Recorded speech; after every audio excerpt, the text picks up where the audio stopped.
makita natin. Tingnan nyo ha. Ang hirap paklasin ng mga ganitong makina guys, lalo na yung sa Chevrolet, mga B8. Ito naman GMC. Yan, tingnan nyo guys.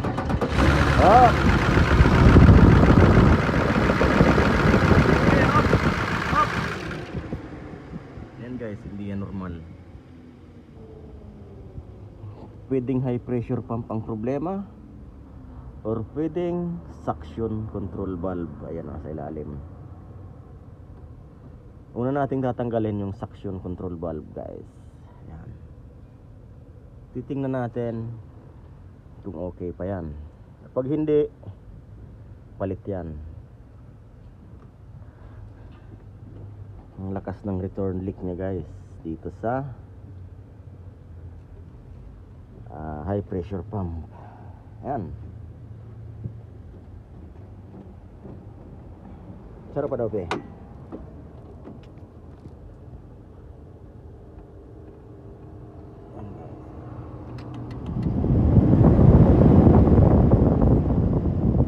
Sige pa start.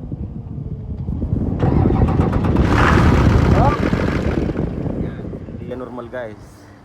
Dito yan lumalabas sa return.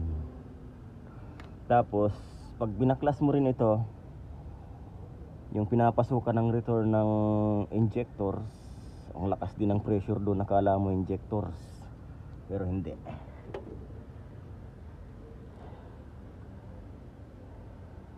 Baklasin muna natin guys ito lahat. Aalisin natin yan guys. Magandang umaga. Mayroong dumating sa ating GMC Sierra 6.6 liters. Nawawala ng pwersa ang makina. Ayan. Ngayon mga boss, ganito. Una nyong titingnan yung mga return. Ito, halimbawa ito yung return. Kapag abnormal ang return niya, fuel, ibig sabihin may leak yan. Pwedeng injector leaks, pwedeng common rail. Ito yung relief valve, pwedeng yan ang problema. Kagaya niya. Ayan ang relief valve. Kabilaan, chichikapin niya yan. Dahil ang problema nito guys ay rail pressure too low. Ayan. Ibig sabihin mayroon siyang leak. Una yung check injectors, yung return leak. Kapag malakas ang return leak, hindi yan normal guys. Yan, sa injector. Tapos ito naman yung return. Kapag malakas din, yung malakas ang pressure nya, hindi rin yan normal guys. Ayan. Ngayon, ang sakit nito guys ay wala sa relief valve, wala sa common rail, pero nag-i-error siya ng rail pressure low. Ayan. Ngayon guys, tinanggal natin ito, yung sa high pressure pump na yan. Ang lakas guys ng leak, or ang lakas ng return. Alpe! Alpe! Pare! Yan, hapa-start natin guys para makita natin. Tingnan nyo ha. Ang hirap paklasin ng mga ganitong makina guys, lalo na yung sa Chevrolet, mga B8. Ito naman GMC. Yan, tingnan nyo guys.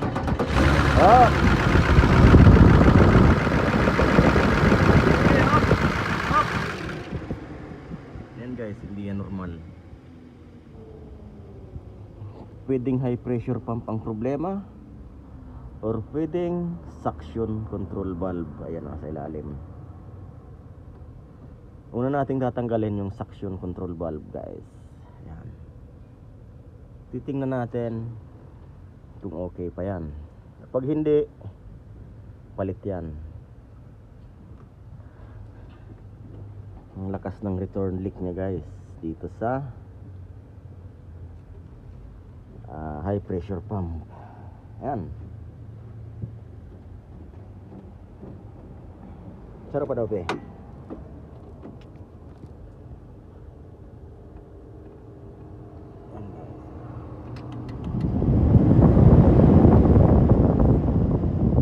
Sige pa start. Oh. Hindi yan normal guys. Dito yan lumalabas sa return. Tapos pag binaklas mo rin ito, yung pinapasukan ng return ng injectors, ang lakas din ng pressure doon, nakala mo injectors pero hindi.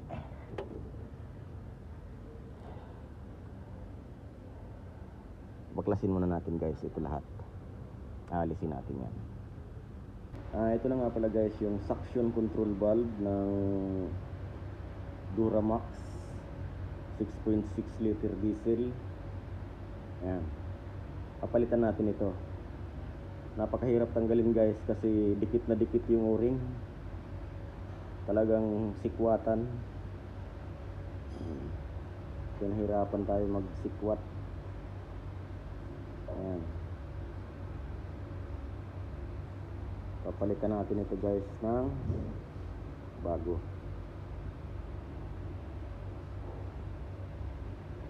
GMC Sierra 6.6 liters Duramax. Ayan. Naglo-low pressure ang kanyang reel. Umaandar siya pero nawawala ng pwersa. Ang lakas ng return leak niya. Ayan. Hindi na ito gumagana guys.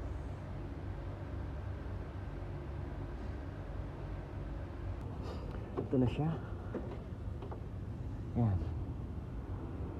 Ang location nito guys, ito.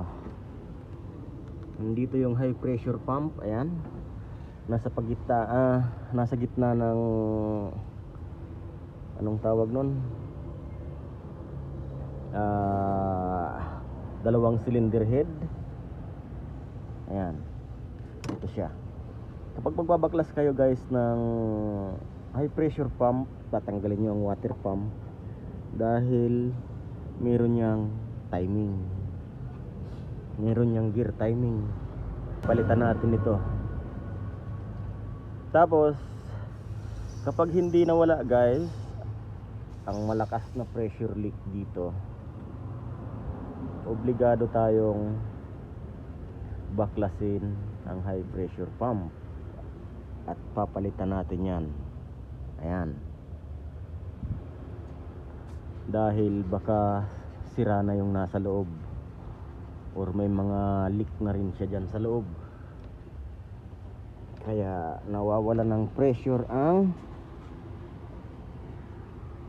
or naglo-low pressure ang bigay ng signal ng kanyang real pressure sensor. Ito yun guys, ito yung real pressure sensor. Yan. Dapat ang lumabas dyan guys ay normal lang na return. Kagaya nito, yung sa injector normal lang ang mga lumalabas dyan. Maliit lang na diesel ang bumabalik dyan. Yan. Ito return ito guys sa punta doon. Tapos return naman ng injector dito na yan. Pumasok na yan dyan lahat. Kapag malakas ang pressure ng return, natatanggal ang mga hose dito.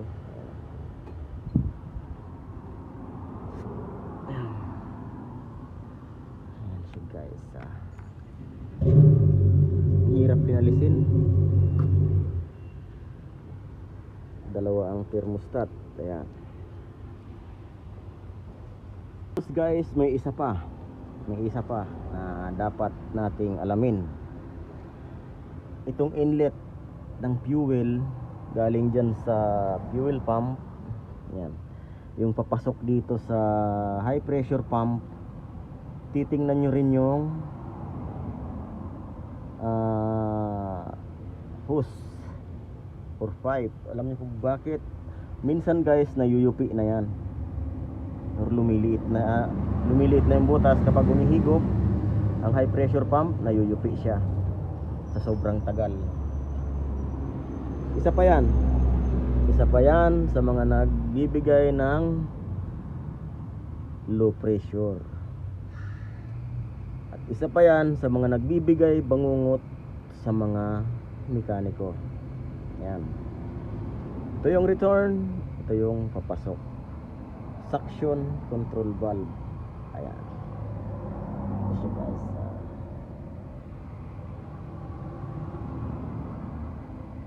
Okay. Yan.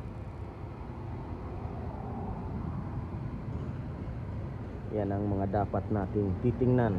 Kagaya nito, mga hose na ganyan guys. Yan. Yung mga papasok, dapat hindi siya mayupi.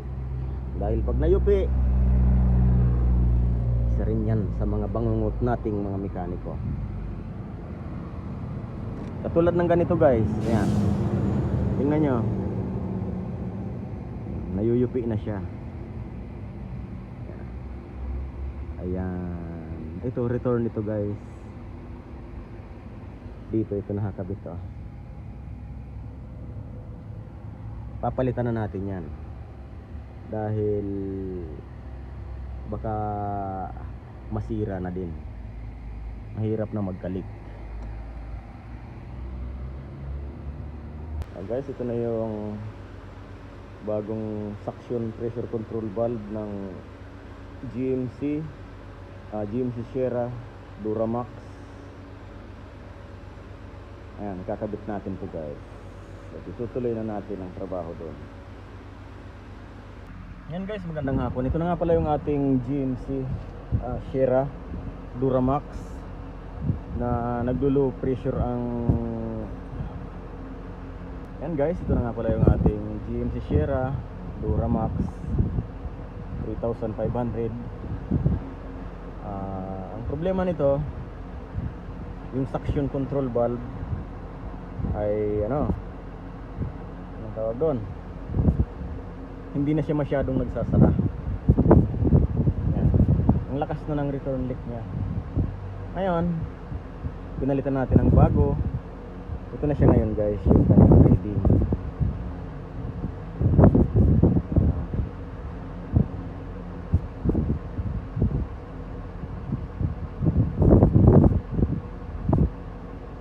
Ano siya ngayon? Ayan.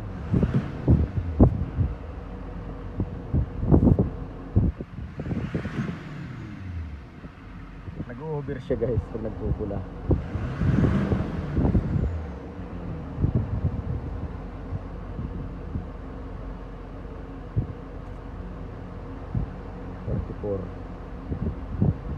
Tingnan natin the droppings natin guys.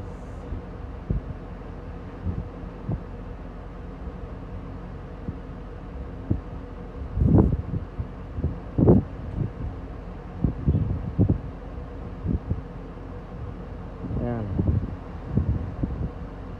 wala siyang drop, ganyan lang talaga. Ayos na yan guys. Tapos may mapakita nga pala ako sa inyo, sandali lang. Doon din nga pala guys sa high pressure pump, mayroon siyang inlet at saka return. Ayan guys, titingnan nyo to. Kagaya nito. Ayan, malambot na siya. Palitan nyo yan ng bago. Dahil ito yung ating bangungot nating mga mekaniko.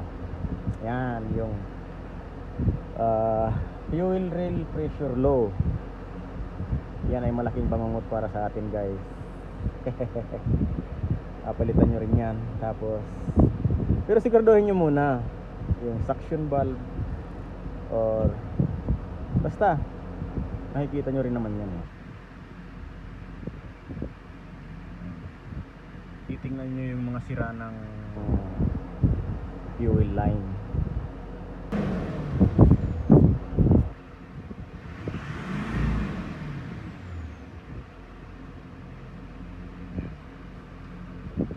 Yung ano, tinesting natin, pinatakbo natin.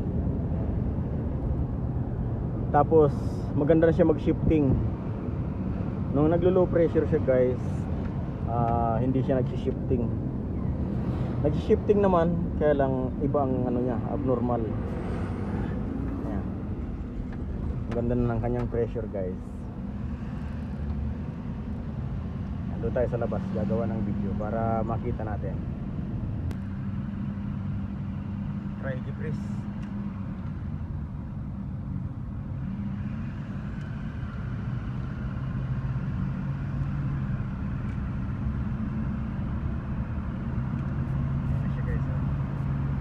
Lakas na ng hatak niya.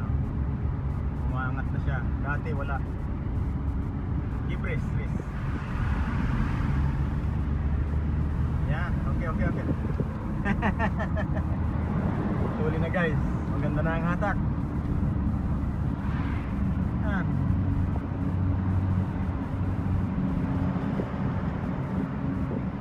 Guys, hanggang dito na lang ating video. Maraming salamat guys sa panonood. Bye bye. Right. Yes, right. No. Right on. Maybe the diesel is empty. Siya.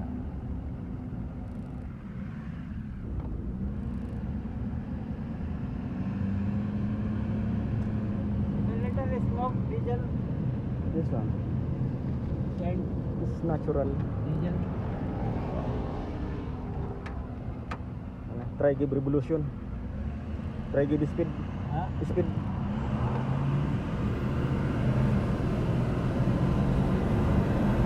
Ayun. Smoke is Hop. smoke. Ha? What is smoke? Yeah. Kaliwali. Black is smoke, ha? Now have more power. Then problem is fine. Catch you. Ya lagi press. The back side you smoke. Back side. Hop, kalas. Ayos na guys. Maganda na. May power na. Bye bye.